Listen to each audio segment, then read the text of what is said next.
বলবো রব্বি আল্লাহ। দ্বিতীয় প্রশ্ন, ওমা দীনু, তোমার ধর্মের নাম কি? আমরা কি বলবো? তৃতীয় প্রশ্ন, বিশ্বনবীর চেহারা দেখে বলা হবে আতারিফু হাযার রাজুল, এই লোকটারে চিনো নাকি?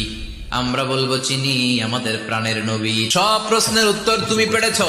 ফায়ুফসাহু লাহু কবরুহু ৭০ যিরান, আপনার কবরটারে ৭০ হাত লম্বা করে দেয়া হবে। ওয়ায়ুফতাহু লাহু বাবুন ইলাল জান্নাহ, আপনার কবর থেকে জান্নাতের দিকে দরজা খুলে দেয়া হবে।